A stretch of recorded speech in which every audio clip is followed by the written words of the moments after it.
Sounds a bit like a Rory Gallagher record when it starts off, that, Rick. It does a bit, doesn't it, actually? Yeah, with the slide guitar, yeah? Yeah. Do you, 1977, Going for the One, the title track, do you remember those crystalline mornings out there in the Swiss Alps? I do indeed. We actually, Going for the One, we recorded it in 1976. It came out in 77. Yeah, I do. It was freezing. Yeah. It was cold. Things dropped off. Things didn't work. No, it was lovely because it was those wonderful days of Mountain Studios. Yeah. Which was a bit of a shock when I first got there because I suddenly realised they actually didn't have a studio. All they had was a control room. What you did, you recorded in the casino.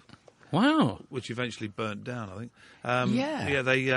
Yeah, you recorded actually in the casino. So there were certain times when you actually couldn't get in there because people were gambling. Yeah, exactly. Yeah. And you just... I always think about Going for the One, that it's got a real up feel to it. It feels like a band re-energised. And you just not long rejoined, hadn't you? Yeah, I rejoined for that album. Yeah. And it was great fun to do.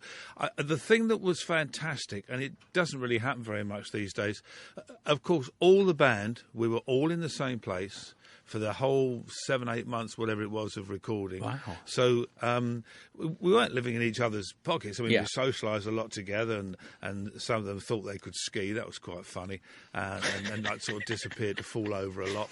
And it was that was so fantastic because we were all in the same room. I know this sounds daft. We were a proper band. We were playing together. We were writing the music together. A lot of it was already in place, and we were just sort of fiddling around with it. But we worked together as a band. And, and it's such a shame that so many bands they don't work like that anymore. It's and of course there've been well documented. There've been many comings and goings in Yes, but it was a sad one the other week, wasn't it? Because I think Yes played their first ever gig without Chris Squire, who, of course, since we last spoke, Rick, we've sadly lost. Yeah, it's very sad. I mean, there's only Steve... Well, Chris was the only original. Yeah. He was the only original. He's been in every lineup, wasn't he? Hence the Anderson, Bruford, Wakeman, Howe years. That's quite correct.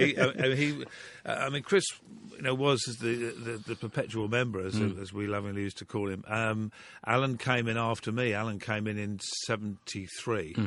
72, 73, Alan came in. And Steve, of course, who came in just before me, I think 69. Yeah. 69, 70. So there's only Steve and Alan left. Yeah. Which is... It's very sad. It's very, very sad. I mean, Chris... I knew Chris was ill. We knew that he had leukemia, but that wasn't what got him in the end. It was an infection that got him, which is often the case with because your immune system is weakened by the treatment. Yeah. But it's an end of an era. It really is the end of an era. But it's he was such a unique bass player. Absolutely. And in fact, listen to Going for the One, the bass lines that he played. Yeah, he was like John Entwistle, treated it as a sort of a lead guitar in his own way, and that was what was fantastic. He was a rock star bass player, which there aren't many of, wasn't he? He was a big, imposing guy, wasn't he? Oh, he was, and he got bigger as the years went on, and in the nicest sense. Yeah, and he was whereas a lot of bass players are sort of shoved over to the side of the stage, and occasionally come forward to do an out of tune harmony, and sort of plonk the odd root note. People like Chris and like John Entwistle and a couple of others, they weren't happy with that. It's no, we'll have the same amount of stage as everybody else has. Yeah. So we should talk about the Prog Awards. On a happier note, the Prog Awards. Absolutely. You're going to be having a good time at that, are you? Do you know what? They're fantastic. It's grown out of all proportion, and it's lovely to see that from the first days when there was some decent coverage and various bits and pieces. I mean, now we've got TV stations from all over the world come to it. It's really become a very accepted historical and futuristic part of the music genre. Yeah. Well, that's the thing, isn't it? This is not sort of the Heritage Rock Awards. No. I mean, most of the categories are for people who are working now, aren't they? You're absolutely right. And what's lovely is to over the years to meet some of the young bands, the things that are coming through, and whilst they would say, listen, Yes was a great influence, Genesis was a great influence, Floyd was a great influence, all that kind of thing. What they have done, they've they've used the influence not to copy the music, but to get their own style and to what I lovingly call break the rules, which is we'll do what we want to do, not what somebody else tells us to do. And some of the stuff, it's really good. I mean, I don't think it's been healthier ever. No. Yeah. I think we've probably said this before, Rick, in the past, but I do feel that 10 years ago, maybe more than that, maybe 15 years ago, the kind of sheepishness about prog and people sort of... It's kind of gone, hasn't it? Well, yeah, I mean, at one stage it was the porn of the rock industry. I mean, I used to say that those were the days, like 15, 20 years ago, when you toddled into your record shop. Do you remember them? We used to have record shops. Yeah. And you toddled in and you went and said, I'd like a couple of classic metal albums, please, and I'm going to have, what shall I have now? I got some classical stuff which I need to take, and some folk rock would be really good. And then you go to a Whisper and you go, have you got any prog rock? Yeah. And the guy would look around, go under the counter with a brown paper bag, hand it over the top like the Playboy man would, and go, there you are, sir. Thank you. And that's what it was. It was going through that period of very much what, shall we say, traditional comedy went through when the alternative comedians really came into force. And yet the truth of the matter was, most of the traditional most of the sort of the modern alternative comedians, and I knew a lot of them because I hosted Live at Jongleurs for 8 years. Yeah. They actually loved a lot of the traditional comedians, but you couldn't say that. Yeah. Because you had to do your own thing, and it's amazing now that a lot of those guys have become establishment. Yeah. Now, you've been honoured at the Prog Awards. What are you doing this year? Are you just hanging out? Are you nominated for several? No. I got. I've been very lucky over the years. I've had 2 awards. I got the inaugural Prog God Award, which was fantastic. I have to say, it really was something special to get. And then last year, I got the best live performance with Journey to the Centre of the Earth at the Royal Albert Hall. Oh, yeah. So I got that. This year, I'm actually presenting an award, and I can tell you who it's for. It's to Roger Dean. Oh, great. Right. I'm giving an award to Roger Dean. Roger is a very, very dear friend. And for people who don't know, he is the classic prog rock sleeve designer, isn't he? He absolutely is. He's absolutely brilliant, and he's a lovely man, and we're great friends. And normally when awards are given, people are quite serious, but I actually can't really say nice things. I just normally get up there and insult people. Right.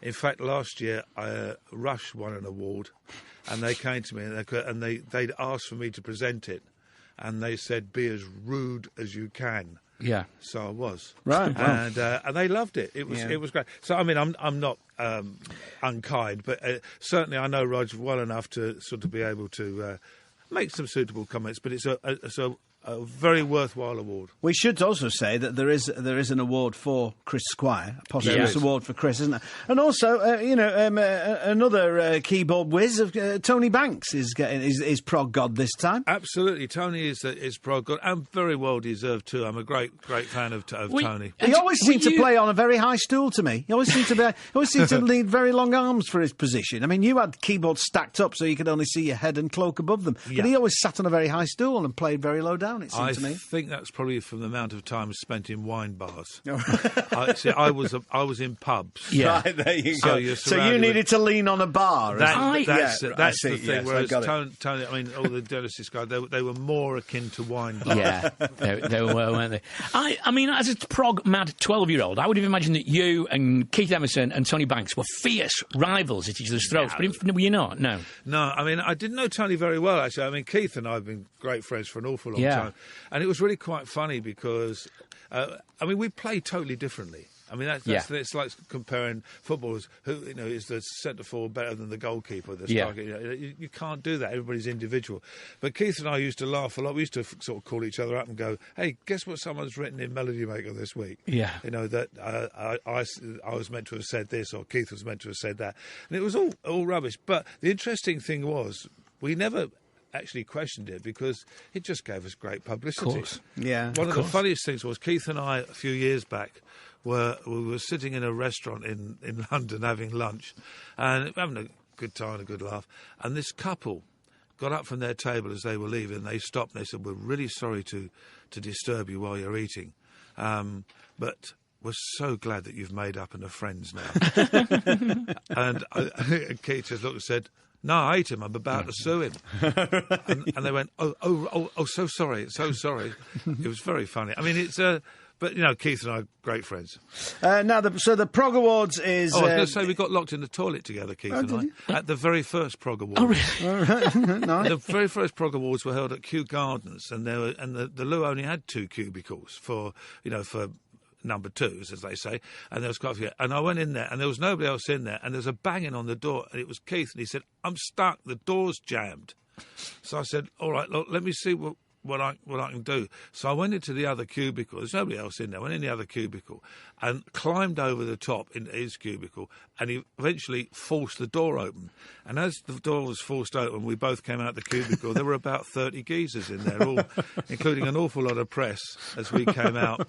And Keith sort of looked dumbstruck, and I just went, thank you, and left. So Prog Music Awards is on tomorrow night at the Underglobe at Shakespeare's Globe Theatre, which is a great venue. We'll talk to Rick about what he's up to, many things as ever.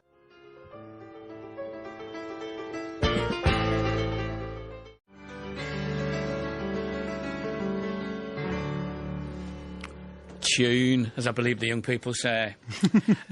Rick Wakeman in the opening track, Captain of Aragon, from 6 Rounds of Henry VIII. I remember, I think you once said to me, Rick, something like, when you originally said to A&M, I want to do a purely instrumental album about 6 long dead women from 400 years ago. They said, what? And then 11 million albums later, they said, yeah, that was a really great idea, wasn't it? Yeah, they didn't like, when I played to them the first time, they said, it'll be all right when you got the vocals on. Yeah. That was an interesting vote. Can I ask what version that is you were playing? That's from, you know what, that's my copy. I think that must be the most recent, is that the most recent remastering of it? Oh, I don't know, because there's something that's interesting, because on the bit where, getting a bit technical now, where the mellotron strings sound is, like phase string sound, underneath that is a very low Moog synthesizer, which appears to have vanished. Oh, well, you know what, Rick? That is from my own collection, so it may be the very first CD issue of it, because I got it very early on when it was out on CD. Oh, right. Okay. So it might not be the most recent remastering. Oh, no, it sounded fine. It sounded great, yeah. Yeah, I mean, it is interesting. You're dead right. I mean, A&M hated it. Right. Absolutely. Until it made them a shed load of money. That's right. They hated it. And they hated Journey to the Centre of the Earth even more. And then that made them a shed load of money. And then after that, I won't use the exact words that were said, but the sort of the president of the company in England was asked, what do you think of Rick Wakeman's music? And he said, I don't understand a note of it, but he makes us, I'll use the word, shed loads of money. Right, yeah. He said, so really, he can do what he likes. And then, I mean, it might sound a slightly rude question, really, but when you were doing 6 Wives, did you kind of... Metaphorically speaking, yeah. Did you try and construct the pieces of music to represent their personalities as you'd read up about them, or did you just kind of do 6 pieces and stick the names on as best you thought? No, there was an element of scientific process, in as much as the best way I can describe it, it's not to depict, sort of their lives. Like, for example, on Catherine Howe, some people think, oh, the fun bit in the middle is that because she was only young, she was only 19 when he chopped her head off. Yeah. Oh, that's her, dancing through the park and things like that, and she was... it's not that at all. What I did, I went down, I suppose the best way you could say is probably the Dali approach, the surrealistic approach. What I did for that whole period of time, I did nothing but read books on the Tudor period and on the wives, and whilst I was, I carried manuscript paper with me everywhere I went during that year, because I was on tour with Yes, and every time I read about a wife, if something came into my head musically, I would write it down. I would just write the notes and the things down, and I used all of those eventually to put them all together. So you're sort of just absorbing it. Yeah. So basically, I say to people, sometimes you can go to a modern art museum and look at a painting, a Dali painting, and there's like a square with a red blob in the middle, and the title is sort of "Duck Up a Drain Pipe."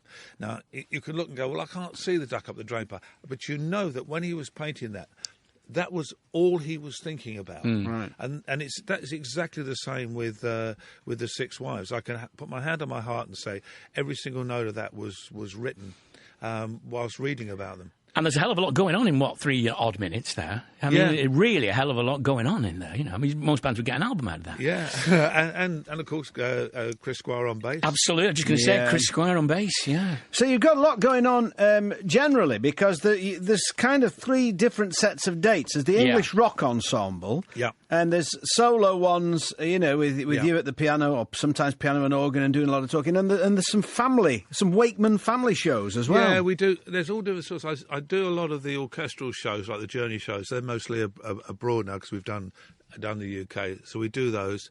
I do some piano shows, which are great fun. In this country with lots of silly stories. We did a load at the beginning of the year, but we're doing a load more beginning of next year of the same show because we just couldn't fit all the theatres in that wanted it. And that's great fun. I get up and it's very self-deprecating, really, which is not difficult to do.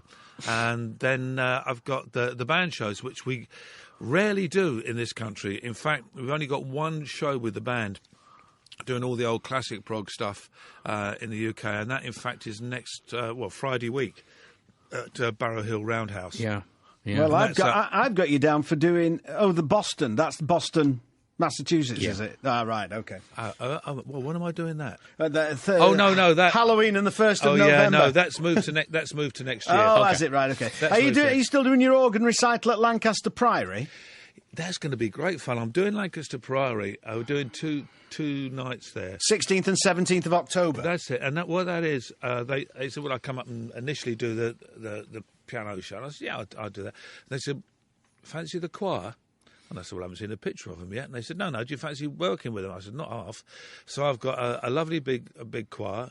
They also said that I can have a play on their giant organ there, which is great fun. Which means I can do stuff that I don't normally do, stuff like Jane Seymour and Judas Iscariot on the organ. Plus have the choir, plus the piano.